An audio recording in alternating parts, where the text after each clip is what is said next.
माननीय वित्त मंत्री ने पहले कहा था कि बहुत हो गई महंगाई की मार, अब की बार मोदी सरकार। और आज उनके विचार में inflation is an international problem, महंगाई एक अंतरराष्ट्रीय समस्या है। विश्व गुरु, विश्व बंधु इस अंतरराष्ट्रीय समस्या का समाधान क्यों नहीं कर पा रहे हैं? 10 साल में 20 करोड़ नौकरी, उन नौकरियों का क्या हुआ, उन वादे का क्या हुआ? मैं बस उन्हें यही कह पाती हूँ कि पत्ते तो झड़ते हैं, उठाता है कोई कोई, वादे तो सभी करते हैं, निभाता है कोई कोई। मोदी जी कहते हैं कि वो सबके साथ है, मगर ये आंकड़े बोलते हैं जो सबका होता है वो किसी का नहीं होता। बंगाल के साथ तो कुछ अलग ही रिश्ता है इनका। The relationship is that of quid pro को, ठुकरा के मेरा प्यार मेरा इंतकाम देखेगी। मतलब वोट है तो नोट है और वोट नहीं तो नोट नहीं। माननीय सदस्य सुश्री सयोनी घोष जी। धन्यवाद अध्यक्ष महोदया, आपने मुझे बोलने का मौका दिया। मैं अपनी पार्टी की भी आभारी हूँ for this opportunity. Madam, supplementary demand for grants is a constitutional pre-arrangement, and I agree that it should definitely not be objected. But it also raises the question as to why does the government need further allocation when it has not been able to spend what it already has. In financial year 24, government's final consumption expenditure was 14%, but it decreased to 4.4% in financial year 25 second quarter. This means that the government has spent much less this year as compared to last year. In the first quarter of 24-25, government spending was 4.15 lakh crore, and many cited model code of conduct a reason for spending less. But in the second quarter, it further decreased to 4.1 lakh crore. Madam, to my simple understanding, this grant is being demanded from the exchequer, but this is the money which is collected from the people, and it is meant to be spent for the people. Since Professor Shougata Rai has already spoken about the technical aspect, today I choose to speak on what this government has delivered to the people of this country, the utilization of resources and departments it's seeking additional grants for, and also its complex relationship with the state of West Bengal. Sir, इनके bulldozer के चलते madam Bharat के लोग सवाल पूछना भूल गए, और भारत की जनता आजकल इतनी भूखी है कि खाने को धोखा भी खा लेती है। मैडम, भारत में एक मिडिल क्लास जो 1 साल पहले एक वेजिटेरियन थाली 100 रुपए में खाता था, आज वही वेजिटेरियन थाली 152 रुपए की हो गई। टमाटर की कीमत 247% बढ़ गई, आलू की कीमत 180%, लहसुन 128% और तेल नमक आटा मैदा 18%। पहले आम आदमी पॉकेट में पैसा लेके बाजार जाता था और थैली भरकर सामान लाता था, लेकिन अमृतकाल में आदमी थैली भरकर पैसा लेके जाता है और पॉकेट में आलू टमाटर प्याज लेके घर वापस आता है। सर, माननीय वित्त मंत्री ने पहले कहा था कि बहुत हो गई महंगाई की मार, अब की बार मोदी सरकार। और आज उनके विचार में inflation is an international problem, महंगाई एक अंतरराष्ट्रीय समस्या है। तो विश्व गुरु, विश्व बंधु इस अंतरराष्ट्रीय समस्या का समाधान क्यों नहीं कर पा रहे हैं? Ma'am, 74% of Indians are unable to afford a healthy diet. The household savings have plunged to a 50-year low. Around 48% of the households in this country are facing a financial crisis क्योंकि उनका खर्चा उनकी कमाई से ज्यादा है. The economic inequality in India is a 100-year high. The country's GDP growth rate for the second quarter 24-25 decreased to 5.4%, which is the lowest in 2 years.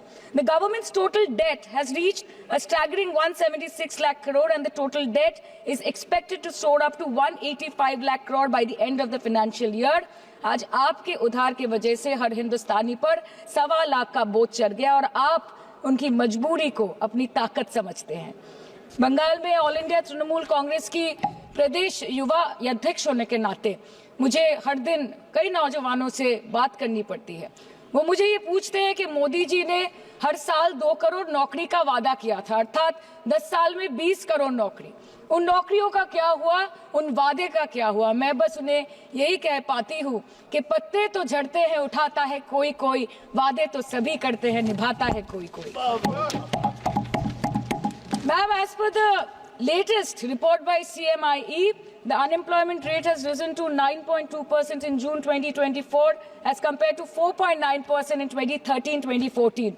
Female unemployment rate is much higher at 18.5% in June 2024 as compared to 7.7% in 2013-14. Around 37% of working women are unpaid. In rural areas, this figure is at a horrific 43%. प्रधानमंत्री जी बोलते हैं सबका साथ, सबका विकास, सबका विश्वास। अगर ऐसा ही है तो भारत के लोग आज देश छोड़ के क्यों जा रहे हैं? 2018 से लेके 2023 के बीच 6,70,000 भारतीय ने अपनी नागरिकता त्याग दी। सिर्फ 2022 में ये संख्या करीबन 2,25,000 की थी।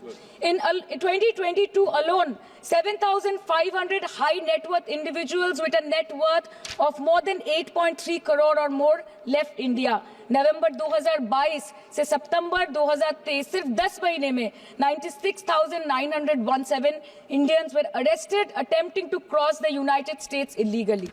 मोदी जी कहते हैं कि वो सबके साथ है, मगर ये आंकड़े बोलते हैं जो सबका होता है वो किसी का नहीं होता। और बंगाल के साथ तो कुछ अलग ही रिश्ता है इनका। The relationship is that of quid pro quo. ठुकरा के मेरा प्यार मेरा इंतकाम देखेगी। मतलब वोट है तो नोट है और वोट नहीं तो नोट नहीं। As per the available reports, as on 19 July, rupees 1.23 lakh crore is already due from the government of West Bengal against flagship programs like Manrega, PM Awas Yojana, Gram Sadak Yojana, National Health Mission, Central Food Subsidy. Further, 40,806 crore is projected dues against these schemes, bringing the total amount to a staggering 1.71 lakh crore. Madam, health care की schemes में सिर्फ fund हमको दिया नहीं जाता क्योंकि colour coding match नहीं करता है। सो आप सबका साथ सबका विकास जो बोलते हैं, is it hinging on colour coding? आपको रंग पसंद नहीं तो आप बंगाल के लोगों को पैसा नहीं दोगे और फिर आप आके बोलते हो कि हम बंगाल में जीत क्यों नहीं पाते। Ma'am, this is the reason, this stepmotherly attitude, जिसके लिए बंगाल के लोग हर बार इनको बड़े बड़े रसगुल्ला खिलाकर वापस दिल्ली भेज देते हैं। Even after making several attempts to crush our aspirations and our economy, Bengal government stands tall and true towards the commitment towards its people. Bengal में सिर्फ दीदी है तो मुमकिन है। The West Bengal government started transferring money to the bank accounts of 21 lakh people who worked for 100-day scheme without receiving any payments from the central government for Manrega. Even before Ayushman Bharat, in Bengal, Shastra Shati, a cashless scheme was launched, providing treatment cost up to 5 lakh for per person belonging to any strata of the society. आज कलकत्ता के किसी आलिशान private hospital में जहां पे एक अमीर आदमी की चिकित्सा होती है, वही बगल वाले बेड में एक गरीब मजदूर, एक गरीब किसान की भी ट्रीटमेंट होती है। यही है ममता बनर्जी का विकास। और आपके अमृत काल में the cost of medical treatment has been doubled in the last 5 years।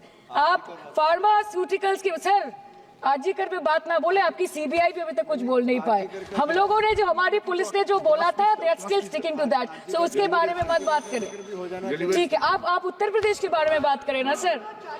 Sir, medical inflation is at 14%। Regularly लिए जाने वाले दवाइयों की कीमत 50% बढ़ गई। आप सिविल एविएशन के लिए ग्रांट्स मांग रहे हैं। एक डोमेस्टिक फ्लाइट, उसकी राउंड ट्रिप की टिकट 20 से 30 हजार में बिक रही है। आम आदमी आज हवाई चप्पल पहन के हवाई जहाज नहीं चल रहा, आम आदमी हवाई चप्पल बेच के हवाई जहाज चल रहा है। You are demanding funds for education but conveniently ignoring the fact that 11 lakh children have dropped out of school according to your own data. आज भारत में सिर्फ 47.51% स्कूलों के पास कंप्यूटर की फैसिलिटीज है और उसमें 33% के पास internet connection. In law and justice, you are not been able to provide legal aid to more than 1% of the eligible population. In public enterprises, 5.1 lakh public sector jobs have disappeared in the last 10 years. Railway में करीबन 2.5 lakh post बाकी हैं और उसमें से vacancy है in critical safety categories. नए भारत में आजकल ट्रेन पटरी के ऊपर कम और पटरी के बाहर ज्यादा चलती है। मुझे दुख लगता है इस सदन में ये कहते हुए मैडम कि मैंने अपने लोकसभा क्षेत्र जादवपुर लोकसभा क्षेत्र के लिए एक बारुईपुर कोबी सुभाष मेट्रो एक्सटेंशन की मांग की थी। मुझे डिपार्टमेंट से ये चिट्ठी मिली जिसमें उन्होंने लिखा है that this project is not economically viable and this project is unremunerative. तो आपको अगर सब जगह से पैसा चाहिए तो मुझे ये बात समझ में नहीं आती कि लोग खुद के लिए आपको वोट देते हैं कि आपके फायदे के लिए वोट देते हैं।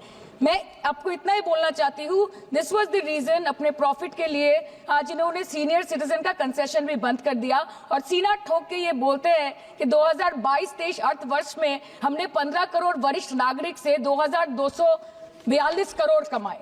धन्यवाद माननीय सदस्य। मैं 2 बात और बोल के खत्म कर दूंगी कि लोकसभा पे खर्च करके क्या फायदा मैडम, जब यहाँ पे विपक्ष को बोलने का अधिकार ही ना हो।